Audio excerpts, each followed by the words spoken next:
Guys, welcome to the episode of Black to Business podcast. I have a lovely guest here with me today, Miss Krystal Beachum. Thank you for joining us, Krystal. Thanks for having me. Of course. And I just want to give our audience a little background about who you are and what you do and why we really wanted you to be on this podcast with us today, okay? Okay. So, just a little bit about Krystal. She grew up in a small town. I've never heard of this, Nexia, Texas. Right. And so she's been a blessed graduate with her associate's degree from McLennan Community College.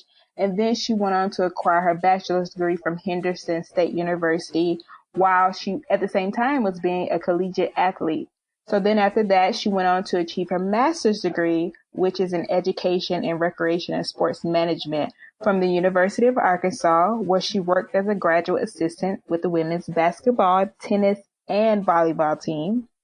So after that, in May of 2016, Krystal went on to found Student Athletes Unite, which is where the mission is to educate high school students on recruiting and inspiring current athletes to become entrepreneurs and connect student athletes domestically and internationally, which I think is so great in terms of especially how the athletics plays a role into the Black community of today. So now she's currently interning at the National Football League Players Association in the Licensing and Business Development Department in Washington, D.C. And throughout this interview, we're also going to talk about the fact that Krystal is also an author of For the Other 98%. So she has a great resume, Krystal. You're doing great things and popping. And I just want to tell the audience really about like why, we really wanted you on the podcast. Like I mentioned before, entrepreneurship is really important in this day and age in the Black community, but also it's important for us to speak about how much athletics plays a role into, much of what's going on in terms of extracurricular activities for students. So, Chris, I want to give you the opportunity to discuss your journey from McLennan Community. I originally went to a junior college to start off because my senior year I blew out my knee. And if you know anything about college athletics, sometimes schools and colleges still want you, but sometimes they're like, you kind of like use goods. We don't know if you'll be able to play at that same level again. And so I decided to go JUCO. And it was like one of the best decisions I've ever made, just because I learned a lot about myself. And then I think I was more prepared to go to a Division 1 or Division 2 school at the time. And I redshirted my first year and I played my second year and did really well, and could have stayed another year because I still had a year of eligibility, but I decided I wanted to go on to at least finish my finish and get a degree and to play at least 3 years at a university. And so I decided to go to Henderson State University because at the time they had the best teachers program in the state of Arkansas. And so at the time I really wanted to be a teacher and decided to go there.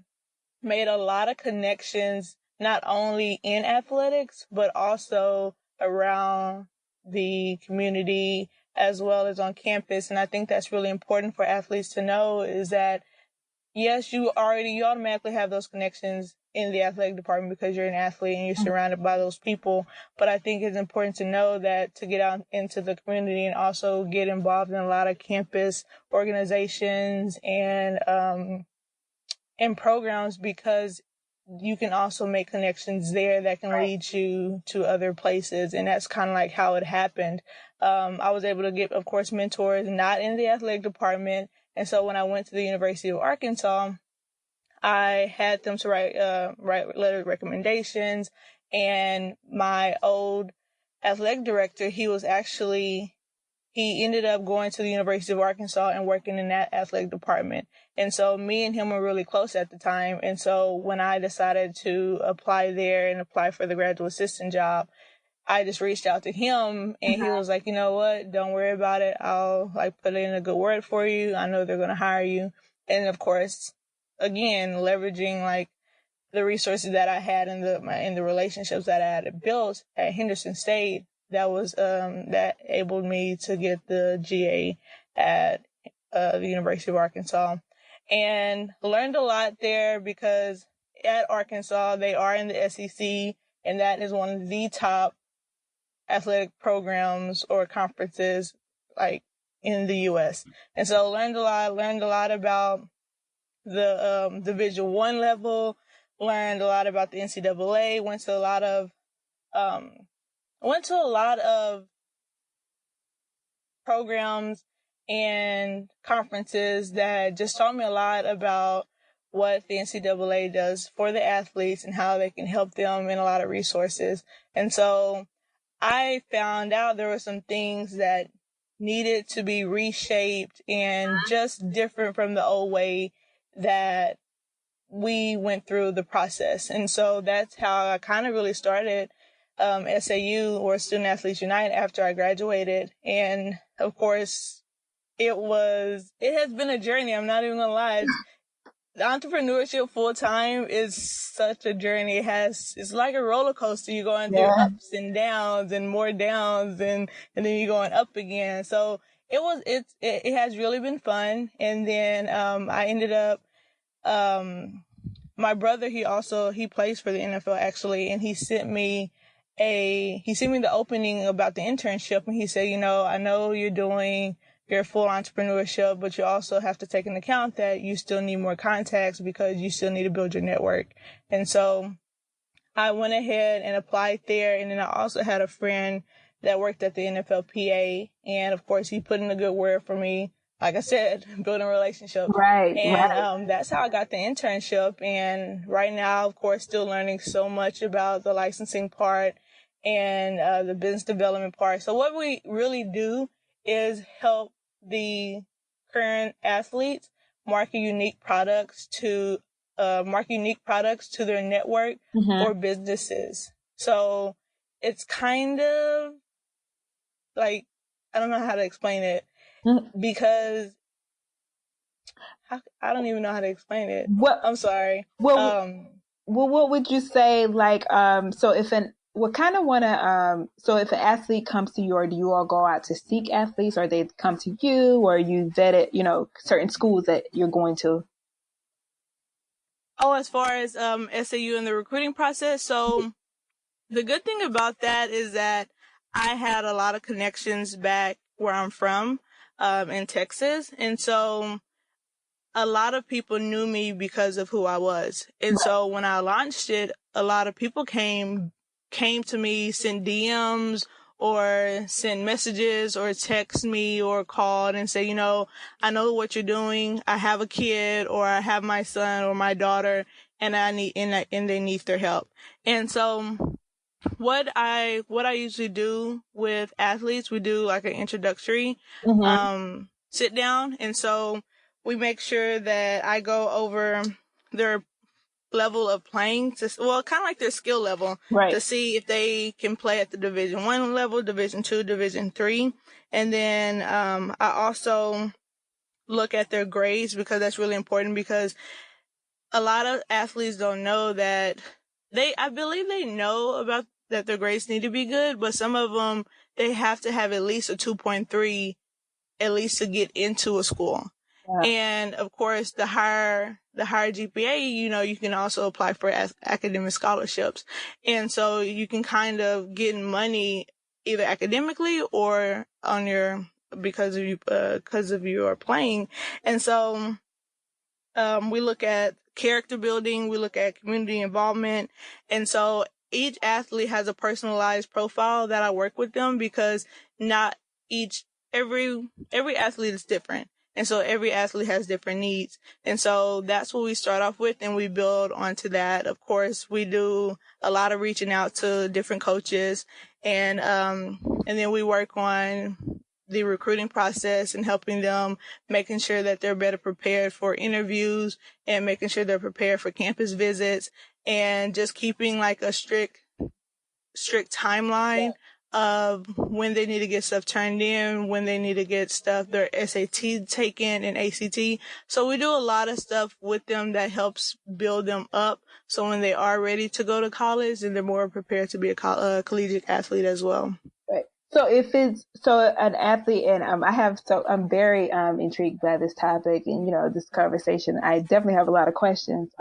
So say your target is high school students, Mm-hmm. and is it a process where people are continuously being taken in, or is it like an application process? We start at this date, and we're going to carry just the ones we have through, or is it you're continuously open to accepting students?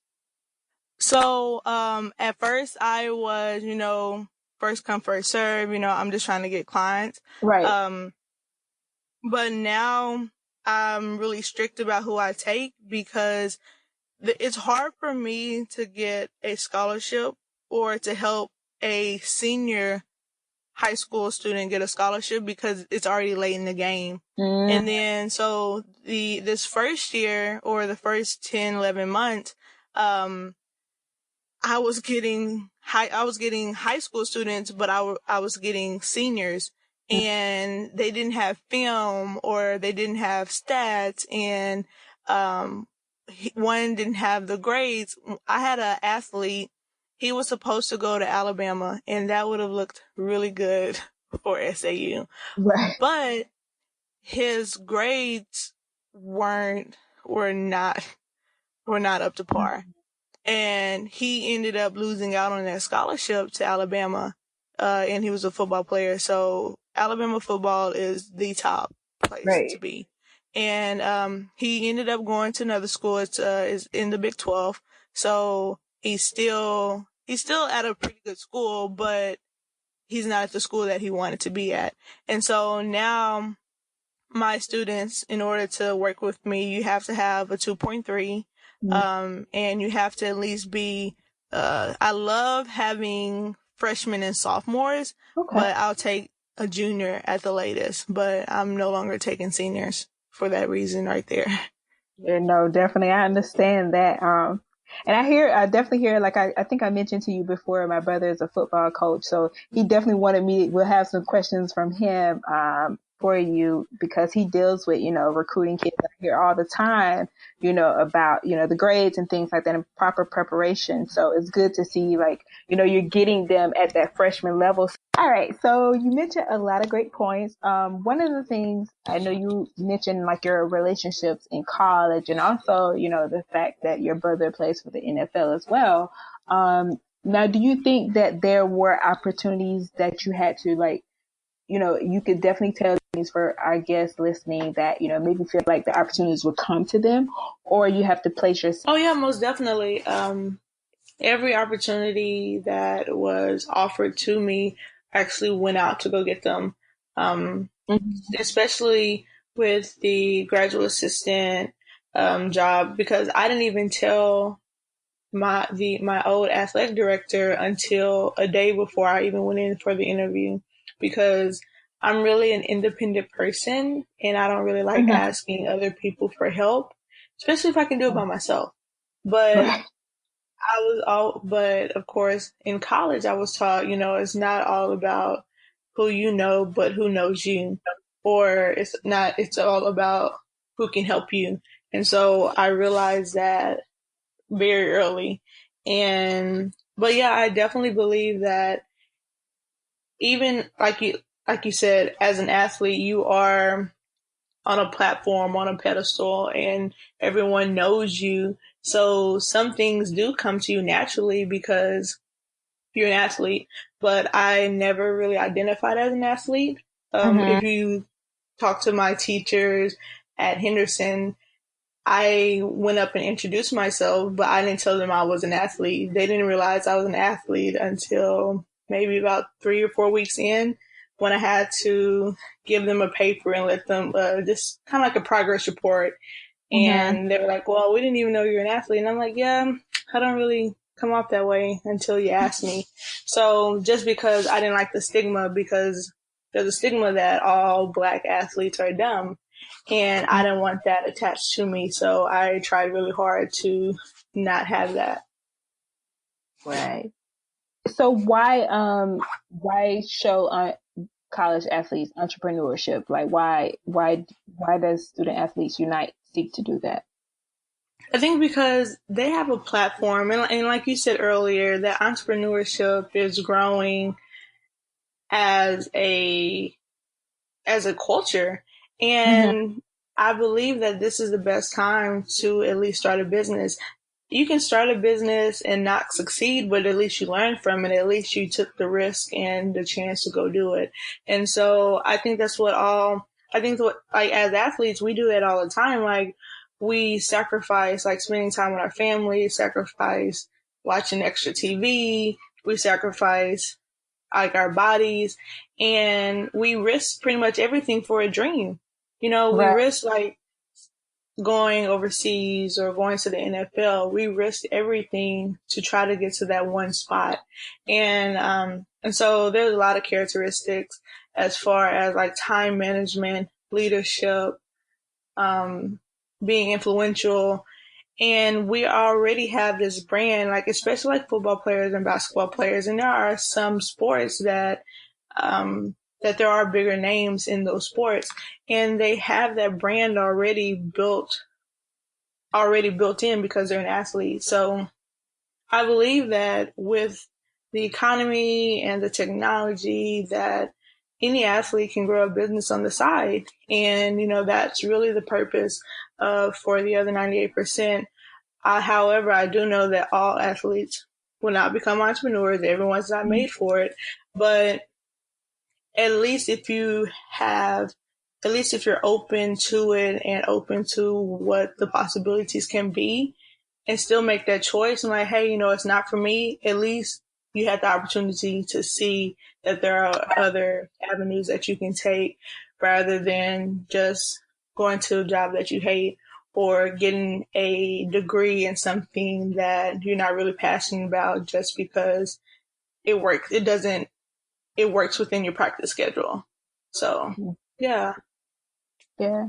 And I think that's like you mentioned, like even now, I just started training, seeing a personal trainer. So one of the things I do think about a lot is, to have that mindset of an athlete because it requires discipline. Like those are some of the hmm skills that they already have. So like you mentioned, like why not transition that over into entrepreneurship? So just to speak a little bit about that, so is it that athletes come to you and they want to be entrepreneurs, or is that you're expressing to them like this is what you can do to take this to the next level and kind of like igniting those thoughts into their head?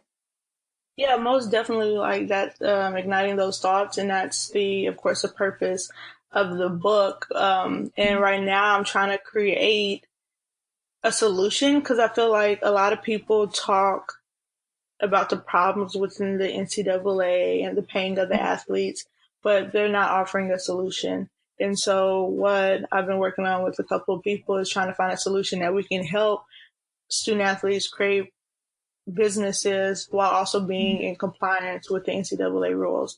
And yeah, it's definitely hard because it's never been done before. Right. But I'm up for the challenge, and I'm really excited for the next 6 to 12 months for that. So yeah, it's some exciting stuff that I'm working on. Definitely. And you got to tell us about the book. So talk about for the other 90%, like what's it about? All right, so it's a collection of stories, not only my story, but another Division I basketball player that started a business, another Division I track athlete that started a nonprofit, and she's currently, well, she just graduated in May. Shout out to Micah Dennis if she ever hears this. Um, and there is a former high school player that ended up being a manager for the track team and at the University of Arkansas. So shout out to Messages by Beezy. That's the name of his business. And we also have two other football players that um, that went to the University of Georgia that now play in the NFL. And so Wow. those stories are all in there because those are athletes that actually were at the top of their game, and they created something on the side, whether it was a nonprofit or a business or created or wrote a book. And because people think that it's impossible for student athletes to create things and to create a business or create a brand, but like it's impossible is nothing, because if you really want it, you'll be able to do it. And of course, it talks about like how to network, how to leverage your resources, how to use, as athletes, you have kind of like unlimited resources, because Right. not only do you have within the athletic department, but you can go on campus and say, hey, my name is Krystal Beachum. I am a women's basketball player. I'm trying to learn more about business. Can you help me? And then they're like, oh yeah, come to my office. They're more willing to help you, I feel like. And so it just talks about just their stories, how to not only create a business, but also how to maintain your business, how to market it, how to get help, how to create an LLC, Mm-hmm. because that's exactly what I did. And so I walked them step by step. So it's not like something I researched. It's literally like my journey and what I did within, um, the University of Arkansas. And so that's the good thing about it. It literally comes from my heart. Right. And one of the things that you kind of mentioned before is, making sure a lot of things like the programs that you're looking to implement or are in compliance, with the, what's the NCAA? Mm-hmm. Yeah. Yeah. So, why do you feel that a lot of times, because when I think about athletes, and I want to sound like generalize a lot, there are a few even going through college that would take, they would do the sports, but then they had other things that they were doing outside of it. So I think, uh, especially talking about like the influence of athletics in the Black community, like why do you feel that a lot of times people feel like making it to the top is to be in the NFL and that's it, or to be in the pro and that's it, and not to create something outside of that? Okay, so I actually had a conversation with a couple guys maybe about a week or two ago, Mm-hmm. and because it's the stigma is like I just want to get my family out the hood, and they just Mm, feel that like, that's their only way, because that allows them enough money. Because depending on how you sign, if you go first round, you could be making like 5-7 million off top, and that's being average. And then the low end, you can be making like 300,000. I mean, that may be seventh round, and so maybe less than that. But it's like 150,000 can literally change the right. course of your life. And so they just think of, you know what, I'm really good at this. If I stay disciplined enough and I do everything right, I'm gonna help my mom. And they always have, the dream of helping their parents out, buying their mom a house, Mm-hmm. helping their younger siblings. And so that's really just what they see. They don't see, oh, maybe if I can become an engineer and still make 100,000 dollars, or hey, I can create a business on the side. So if I don't make it, at least I still have something generating income while I figure something else out. And so Right. I think that's just like the easiest way that they can imagine, because they've grown up seeing that like everything is like celebrated as if you're an athlete. As you see LeBron James, Odell Beckham, Cam Newton, and it's like they've come from small beginnings, and they can envision themselves like, you know what, he was like me when I grew up. Right. So I know if he can do it, me too. It's like that me too attitude. And Right. but I do see athletes like they do really use it as like a better way to get a better job, to help provide for their families. So there are some athletes that, have their eyes on a bigger picture, that, this is just a tool, Right. or like a ladder to get to my end goal. But then of course, there are also people that are like, yeah, I just want to make it to the NFL, make all this money Mm-hmm. and keep it to myself, because Right. I've never had it. So, but different ways you can use like the black. I mean, there's different ways you can use athletics, and of course, most of them get in it to stay out of trouble. So, Right. hmm Definitely. So what are your thoughts on, I guess, the fact that, because when I think about athletes, I always wonder, like, why is it that we have most of the players, like in the NFL or such, are black? And why is it that they don't own the teams? So what are your thoughts on that kind of conversation? Ooh, I actually had that conversation with my brother. Let's talk Maybe about a month ago. Maybe a month ago. Um, and I don't think because they don't think that way because there's not out of all of the pro teams, I think maybe two that. black Mm-hmm. men on it, and it's Michael Jordan with the Charlotte Bobcats and Mm-hmm. Magic Johnson, and I think that's with the Lakers. And I don't know if he owns or he like partially owns or maybe owns a stake in it, but those are only two out of how many pro teams are there between the NFL, NBA, Yeah. hockey, WNBA? But I think it's because it's not it's not being seen as often. And Mm-hmm. so I that's me personally. And Mm-hmm. then another thing for me is that they, I don't, I can't even, it's like, I just, I just think it's not being seen enough to me personally. And they may be where they may be blackballed to like, hey, you're big enough, but you're not that big enough. Like, we don't, you're making a lot of money, but you're not making enough money to own a team yet. So just be happy with your millions. We'll be happy with our billions type thing. Um, but that's just my opinion personally. Just because it's not being seen often. And if you don't know what's possible, Mm-hmm. how can you kind of really envision it? Definitely. So do you ever see it going towards more, in the future, like more Oh ownership? yeah, most definitely. And I know even there was an article about LeBron James that like how his end goal is to own a team, or at least own the Cavs. And I can actually see him doing that just because of all the like moves that he's making, a Right. lot of silent moves he's making.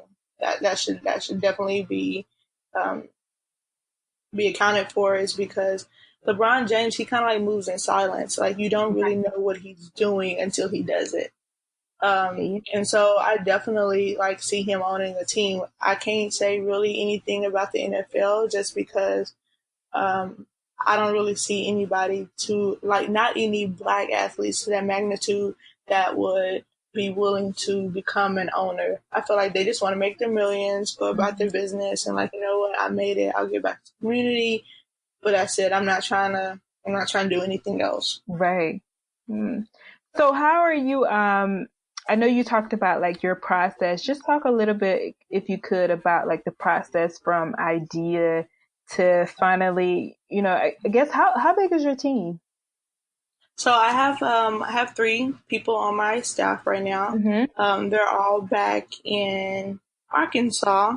Mm-hmm. Um, what's funny is that they kind of came to me after it launched, and at the time I didn't want to add a second piece to my business, which was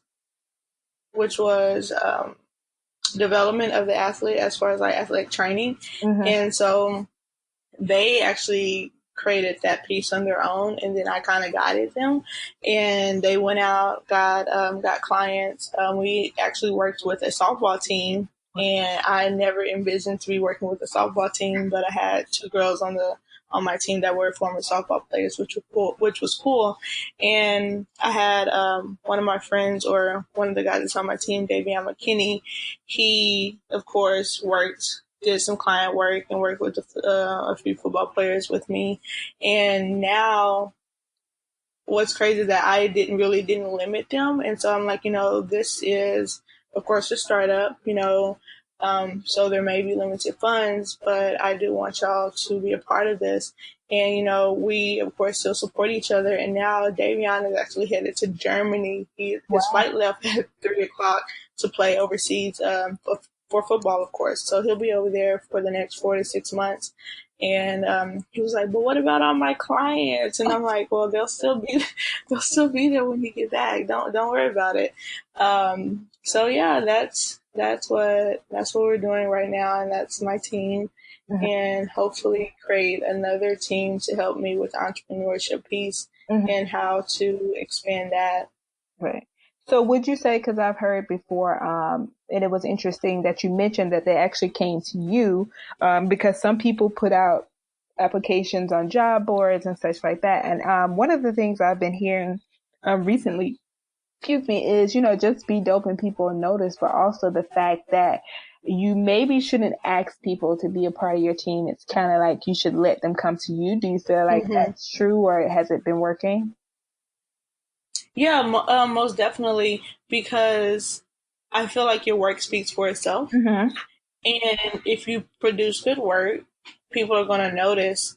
And I think that's kind of how it was, because what happened was I worked with the Business Development Center on campus, Mm-hmm. and I was real close to the lady that was helping me, Miss Martha. And she told me, she said, "Hey, Krystal, I do want to send your article to our newswire, and it goes out to about 32,000 people." Wow. And I was like, "Oh, okay." and and she said, "I'm just letting you know." She said, "It may get published, it may not." And I said, "Okay, that's fine. Just let me know when it does." So I get an email, and then I get all these. I think maybe like a week later, I get this email. My email is jumping, my social media is jumping, and I'm like, "What's going on?" I wake up at 7 o'clock, all groggy, and I'm like, "What's going on?" And they were like, "Oh my gosh, congratulations on your article." And I'm like, "What are y'all talking about?" And I completely forgot. And that kind of just really kind of like snowball. It was like a snowball effect with like getting clients, getting people that were willing to help and reach out to me. And yeah, that's really what happened. Just like the momentum from that article itself, and then social media, and then um, the University of Arkansas athletic department. So they backed me, which was pretty cool. So I was really excited about that. Definitely. And that's about like maintaining those relationships as well. And Hmm. also like the one of the things that you mentioned is the fact that, so at this point, was it just you on the team before that article? Was it just you, or did you have someone else helping you at that time?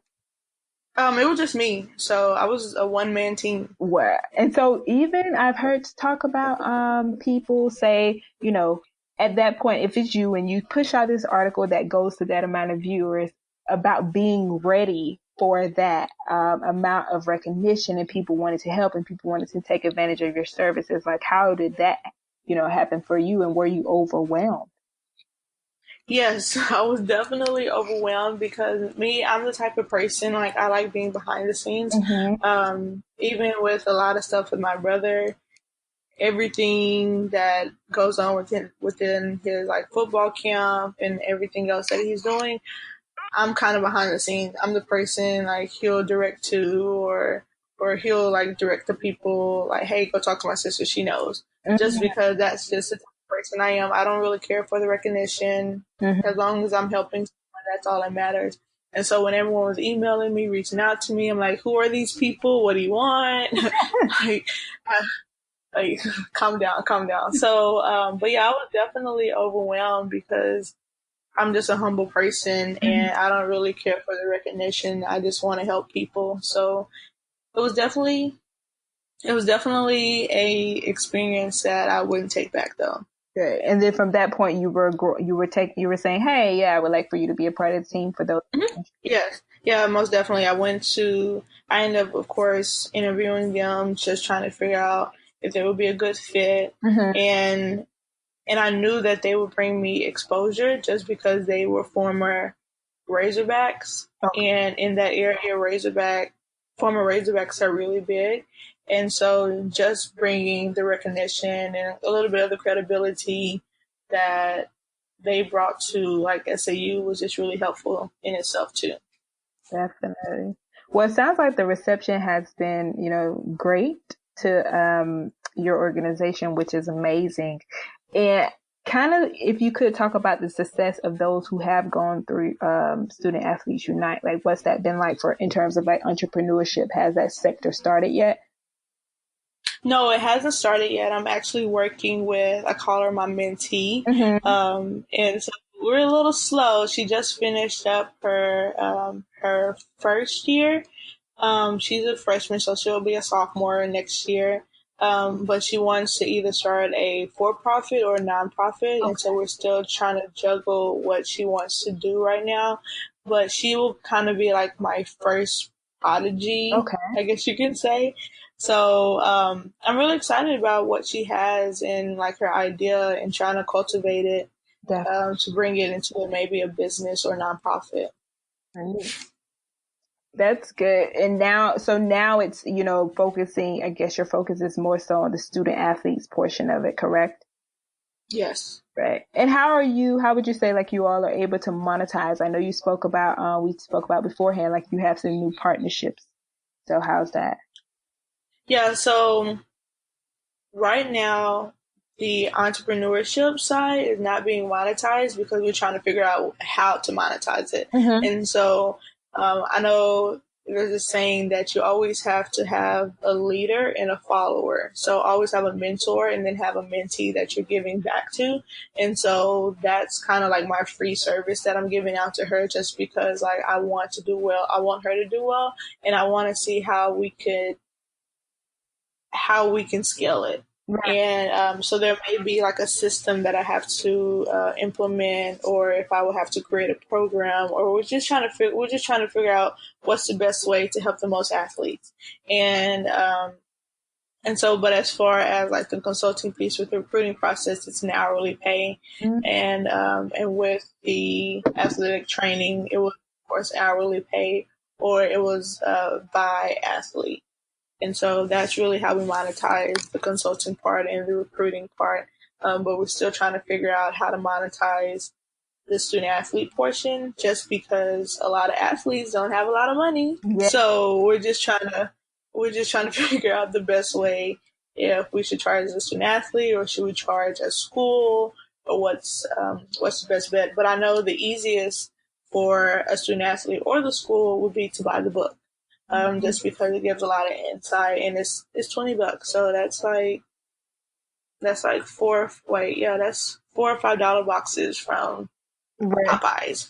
So, so it's pretty cheap, Sacrifice the and it's $5 box.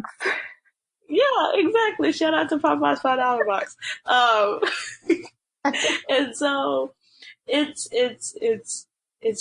really cheap for like a plethora of knowledge. So Definitely. And by the way, I think Popeyes has to sponsor one of our podcasts because I think you're the second person to mention the Popeyes $5 box. yes, when I tell you I was slightly addicted, like I would go to Popeyes maybe 3 times a week. So right now I've been Popeyes free for like 7 months. Oh So wow. yeah, I'm really excited about that. I'm My guilty my of skin has really cleared up. My skin has really cleared up. yeah, the Popeyes is the devil. I still am guilty of riding by and just hoping I'll see that $5 special sign on the window. So Oh, definitely, because guess who pulling in is me. Yes, yes. yeah, so I think also like what kind of inspired you to go back about the book to like write the book? Well, I have a 5-year plan, Mm. and that was actually the last item on my 5-year plan. Wow. And but I ended up talking to a guy that actually helped me with the writing process and helped me with the publishing. His name was Nehemiah Davis, and Nehemiah is a phenomenal. He's just really phenomenal. Mm-hmm. And he kind of pushed me into it. He told me, he said, Krystal, you already have a story. You're already doing amazing things.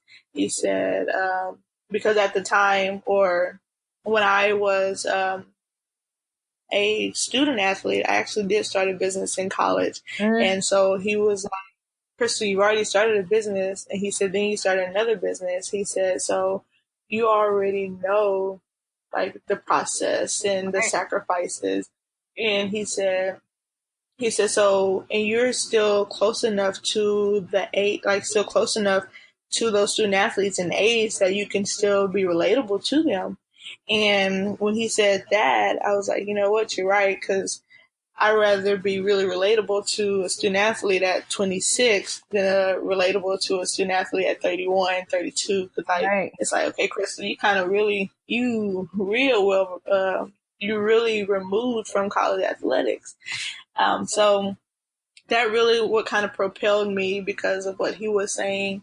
And it was definitely hard. You know, I had just finished writing my thesis and I said, Wow. you do not expect anything for like the next month or two because I'm not writing. I'm just giving you a heads up.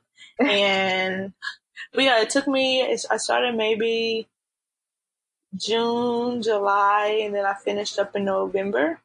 And then no one really knew I was writing a book. Maybe about 5 people, and I didn't tell my brother who wrote my foreword of my book until maybe December or after I was finished. So, and of course, he offered to write my book because he knew it was good, or I hope he knew it was good. And you know, and he talked about him being like the other 2%, the 2% that did make it. Just because, as you know, only 2% make it to play pros, and the other 98 do not. And so that was kind of like the focus because I'm part of the other 98. So Wow. it was definitely a journey. Definitely. And that's kind of like even about the title behind your book, which is interesting to know. That's that's amazing. And so I think also the thing too is, you know, where do you see Student Athletes Unite in the next 5 years?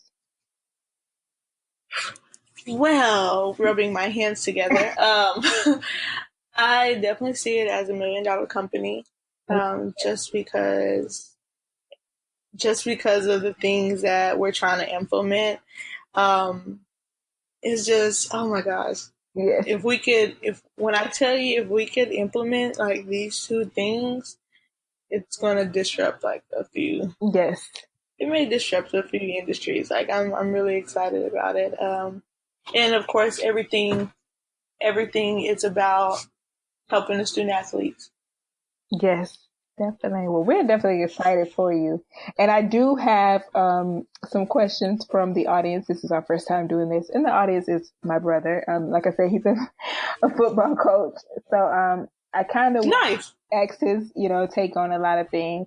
So he asked, will there be, you know, counseling about partial scholarships and such? So there was actually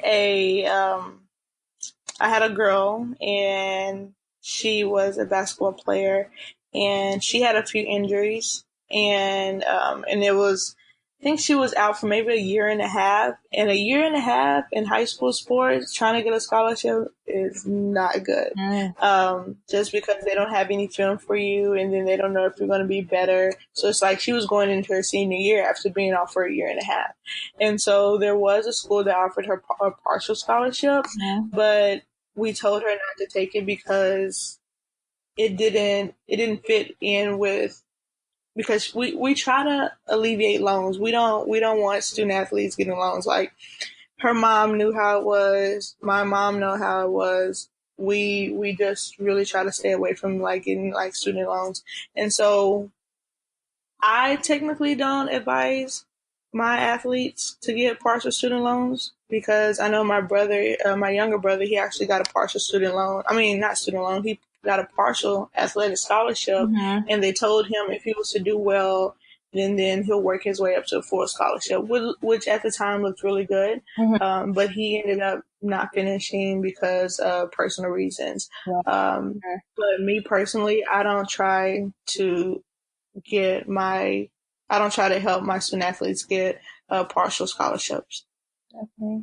And what about the counseling about like smaller schools like D2, D3, and the scholarship money versus D1 schools who only give academic money, like the Pioneer League? So these are football questions. Yeah, no, understandable. So, and as your audience know, only Division III schools give academic scholarships. And so that's another kind of thing I kind of steer away because, like I said, they do get grant in aid, which is okay. But it's not like you don't really know. It may end up being like a partial scholarship, or it may be like, well, we'll give you a grant aid, but it's still not able to cover your entire tuition. And so, what I try to steer my athletes to, especially because I've been to Division II school and I love Division II. So I try to at least keep them in Division II range or let them go JUCO. Or a lot of NAIA schools, they also give athletic scholarships, but I think between Division I and Division II school, they give out $2.7 billion in athletic scholarships to over 150,000 student athletes. And so I think that says a lot within itself. So, like I said, I understand Division III, and I had a couple athletes, or not athletes, but I had a couple teammates after junior college. They did go to Division III, but they always have to deal with like, oh, my grant and aid, or hey, I got to make sure I got to worry because I don't want any student loans, or hey, I'm gonna have to take out student loans because my grant and aid is not going to cover it.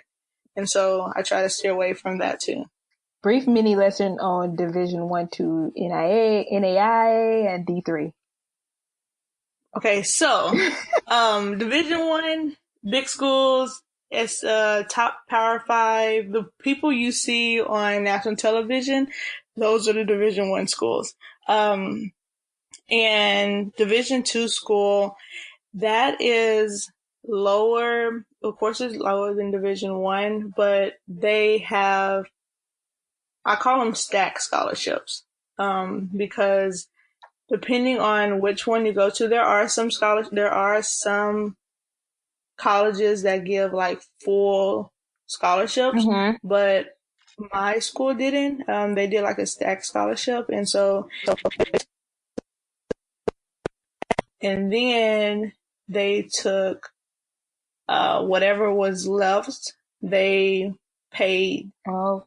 They kind of use that as a scholarship. Like, oh, you had like $7,000 in like Pell Grant money, so your tuition is probably like $14,000. So technically, we only have to pay $7,000. And but Division II really focuses on your campus involvement and your education. I feel like Division II and Division III focus really on your academics. I think Division I is more like a business and it's sport only. Just my experience from working there, it's more of a business and they really don't have little to any time for anything else but their sport. But I think Division II, Division III is more lax and you're able to enjoy your experience as a collegiate athlete. And NAIA school is kind of like I feel like, I'm not even going to say a second chance school, but I've met some people that decided to go Division I or Division II and didn't make the grades and got kicked out. And they ended up going to an NAIA school and finishing their degree there and going on to play like overseas, or they went ahead and got a degree and left. And then JUCO, JUCO is my favorite because I feel like it better prepares you. Like if you go JUCO, or junior college, you can still be able to go to a Division I or Division II school, depending on your athletic ability as well as your playing. And there's a lot of scholarships also in junior college, and they're full rides. Most of the junior college that I've dealt with, they've been like full ride scholarships. And if they aren't, they're like, well, you just have to pay for your books. And books at a junior college are less expensive. It sounds like a process for a lot of students to know about, but it's also about like to the extent of the parents' involvement in this process as well. Wouldn't that be important? Oh, most definitely, because I feel like an athlete looks up to their parents.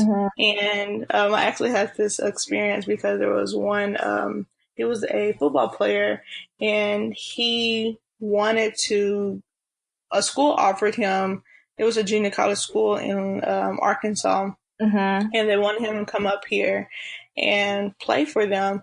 And I'm like, okay, it's not Texas, it's not as close to home, and you will be around away from family, but it's a good opportunity. I said, okay, are they giving you an athletic scholarship? And at the time, he said he was getting a partial scholarship, and he would have to work for the rest, or he would have to like get a loan. And his mom didn't feel really good about it. And I was asking her why. And she was like, he hasn't seen the school. And I was like, what do you mean he hasn't seen the school? She said, well, we haven't came to visit and he's already like signed papers. Wow. And I was just like, and she said, well, Krystal, he doesn't want to listen to me because I'm his parent. And, some kids think they're grown and, they feel like they got it. And I understand because I was that child too.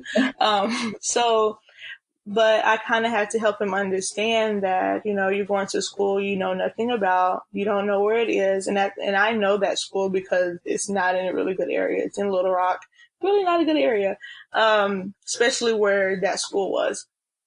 And so I feel like sometimes as parents, you can either sway your child to like in a good direction where they understand the consequences or like the options that they have. Or I feel like you can sway them to where you're like, you know what, I just want to leave my parents' house and I don't want to talk to them ever again type people. And so I believe that if a parent is involved in the recruiting process with their child, it helps them exponentially because you have a different set of eyes and a more mature sense of decision. Definitely. And the last audience question is, will there be financial advice for student athletes like budgeting, paying back interest while they're still in college, and also the full scholarship kids investing their refund and meal checks, especially if you want to speak about the entrepreneurship portion? Oh yeah, so I actually have a chapter in my book about just using your refund check, and of course there are student athletes that do take out loans because depending on if they are at a Division II, Division III, or NAIA school, they may have to take loans.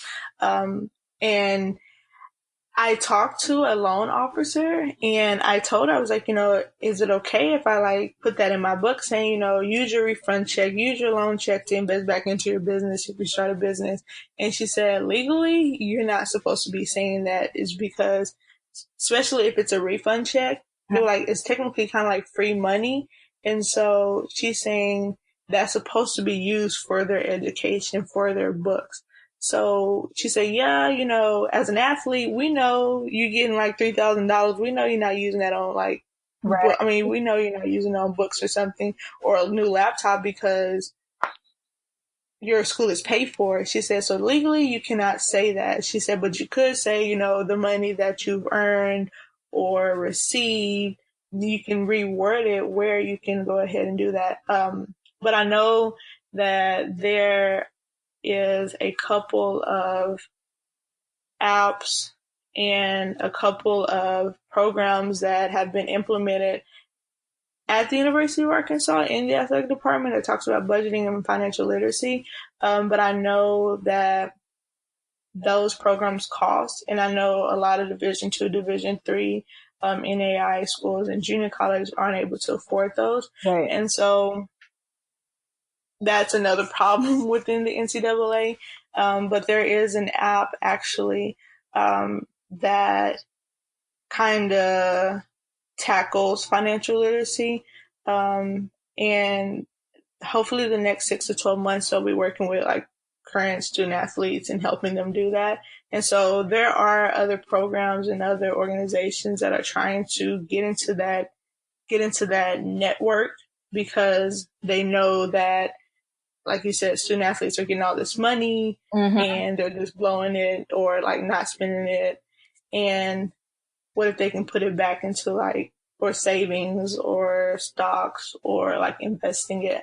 And so, yeah, that's definitely on my radar. I may not implement it into my business, not just yet, Right. just because unless I like partner with someone else that has it and then we can like co-create something. But right now not technically what I'm doing, but yeah, it's definitely on my radar though.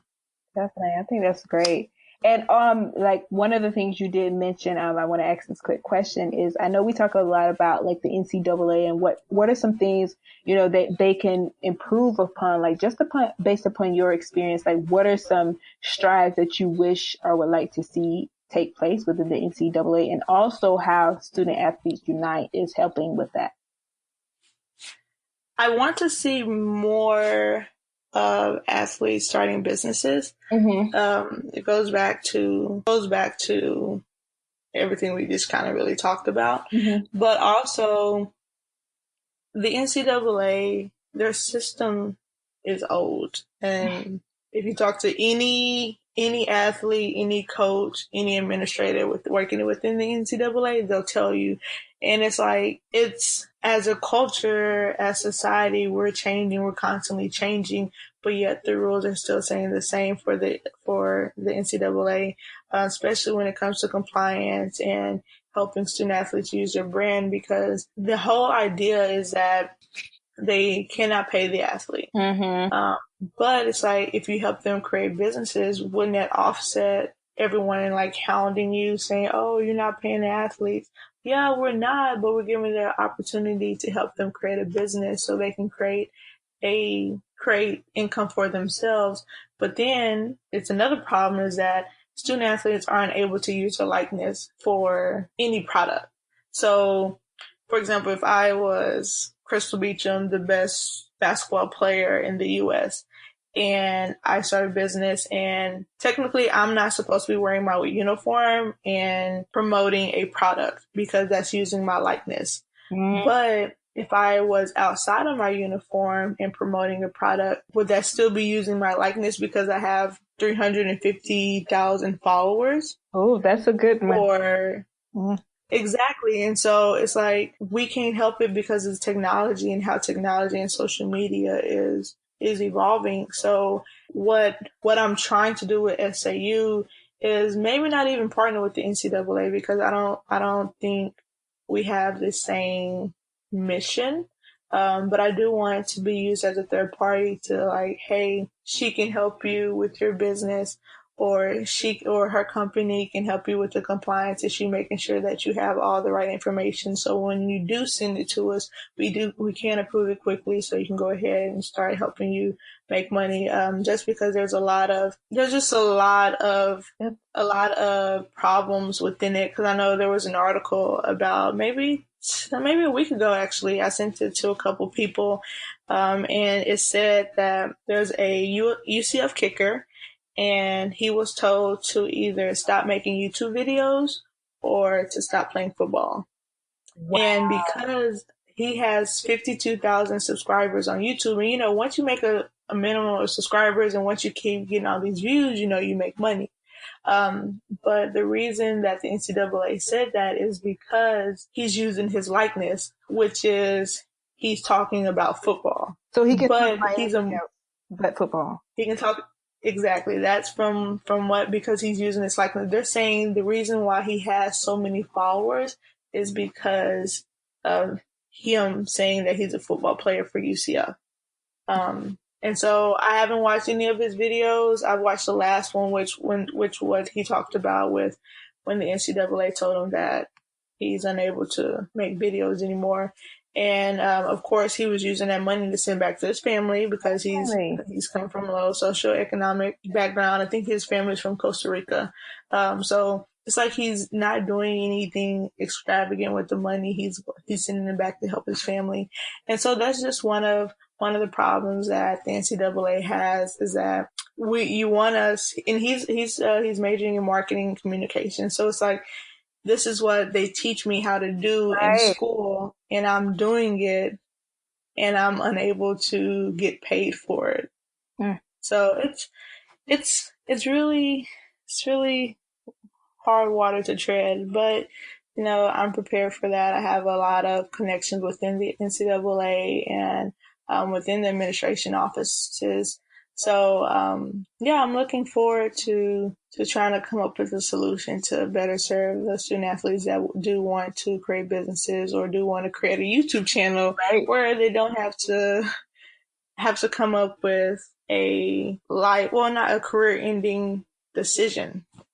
Definitely. And I think what you're doing is so great, and I'm excited to see, the shifts, because I know one of the stories I heard, I think about the two high school twins or something like that, with Yep. situation, hearing about that. So especially for people, who are outside of the sports world like myself, it's important for us to hear this. And what I am getting from our conversation is definitely what I always think is what you're doing is so awesome because you are targeting those high school students. And I think the thing we have to realize is a lot of times we have to get the kids first, so that they're prepared. Oh yeah. They go into college and they know a little bit more and are informed about, the decisions that they choose to make. So I think I'm excited for what you're doing, and I think it's so necessary. So I'm excited to see where it's going. Um, so yeah, I want to definitely end off with a couple of fire questions.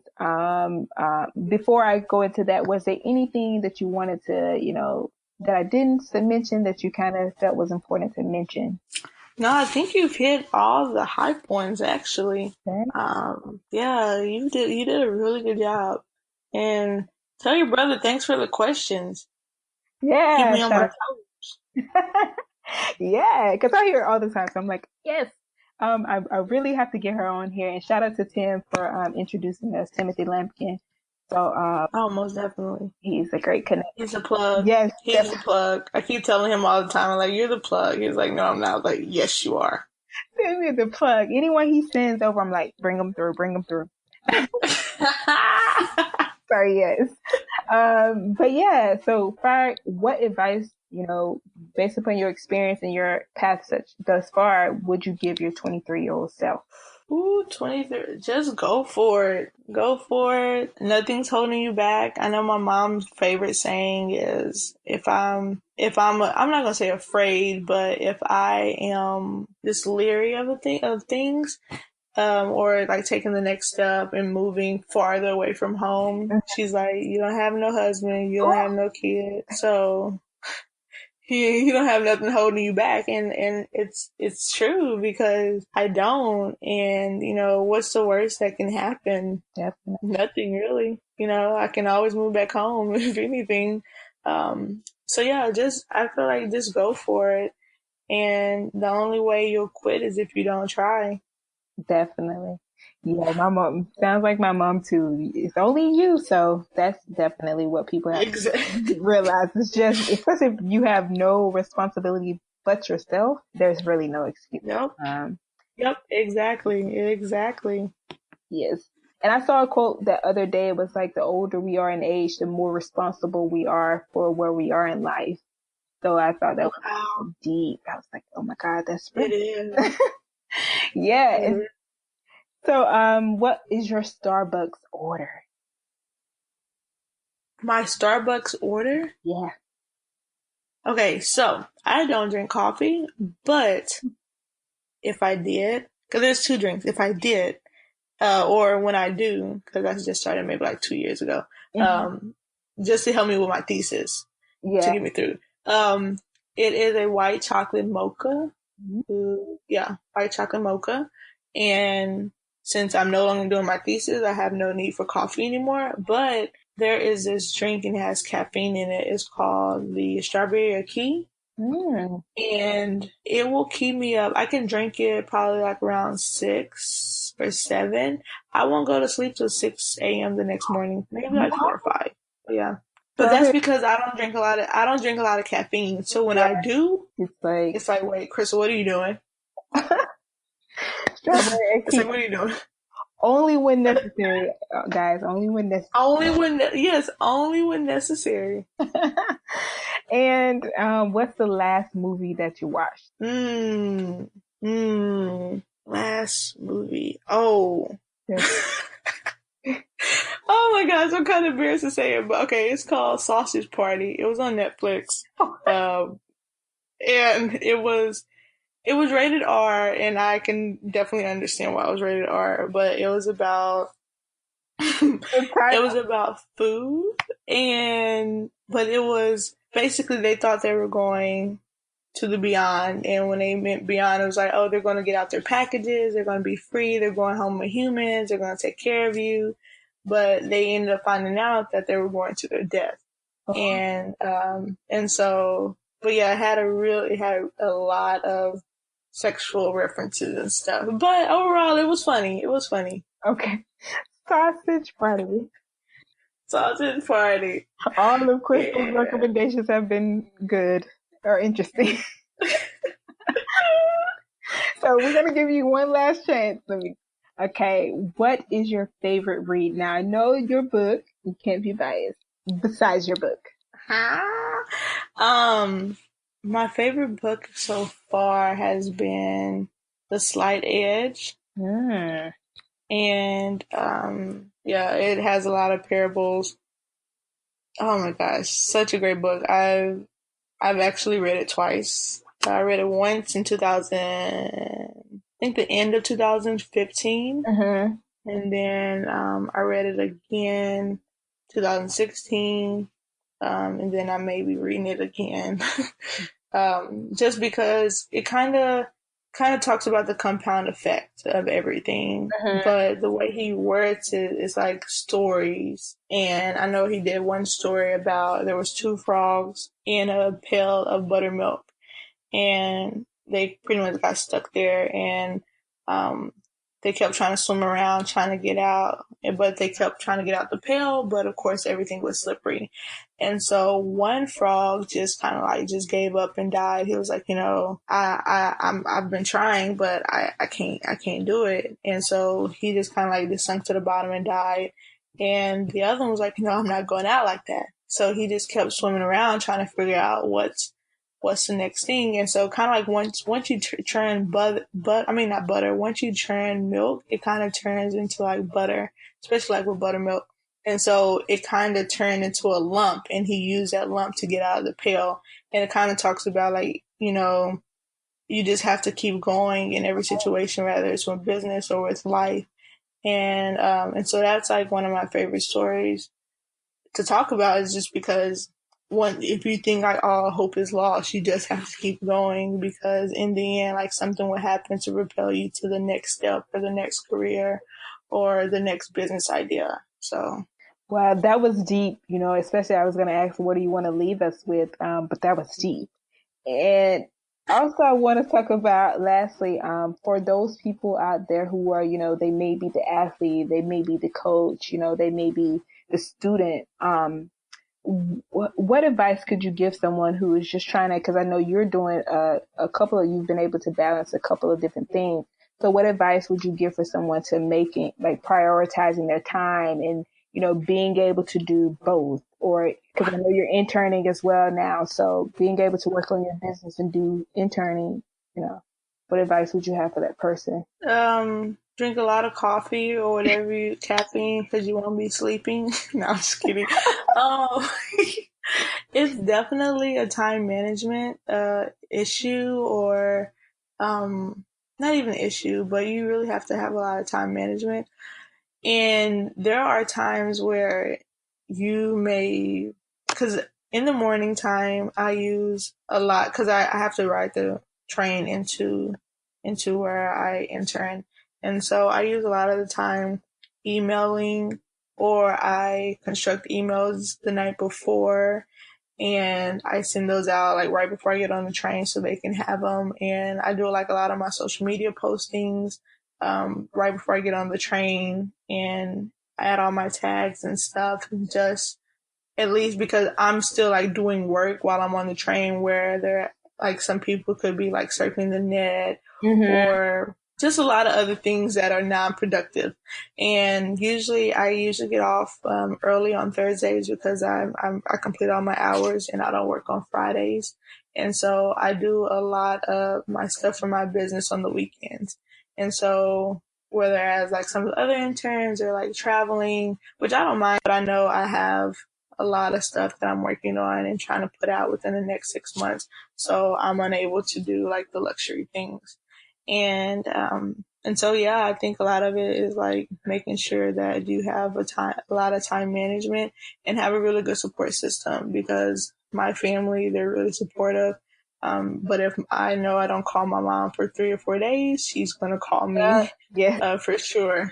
But my friends are really supportive. I have really good mentors that keep me going. And it's funny because I tell people, or a lot of people tell me, like, Krystal, you've done so much. Like, I look up to you, and you can be right. You can just stay right where you are, and you've completed so much, and you've done so much. And I'm like, I have, but you don't know my mentors. Like, I feel like I'm way behind my mentors. And I said, so you know me, but you don't know them. So imagine me on 10, like 10 times. Like, Right. that's where my mentor is. So it's like I'm always trying to play catch up with them to making sure I'm on my P's and Q's, and they help me on my toes. So yeah, definitely like a great support system, and time management is definitely key. Yeah. And network as much as possible, because you never know who's going to help you get farther in life or in business. All great points. All great points. So yeah, I can definitely agree with all of those things. And you definitely have to share with us, how can people continue to support what you're doing, get in contact with you? Nice. So you can email my business email at sau@studentathletesunite.com, or you can email me personally, Krystal Beachum, all one word, @gmail.com. And if you want to support the movement, have any student athletes, great book for college students as well as high school students, so they can implement some of these ideas even in high school. And you can go to Amazon.com and you can go and buy the book there, or you can go online and go to studentathletesunite.com and go to the Inspire tab, and you can also order it. You can also order it on my website, and if you order it on my website, you get a signed copy or get my signature. Yeah. Yes. So go support, guys. And we thank Krystal so much for joining us. And of course, you can always hit up Black to Business on our website at blacktobusiness.com. All of our social media platforms, Black to Business. And of course, I have to put this in here now. Be sure to subscribe and like and share and review, what we're doing at Black to Business. And of course, you can always send us some people you would like for us to interview as well. But thank you guys so much for listening, and thank you, Krystal, for joining us. You are welcome.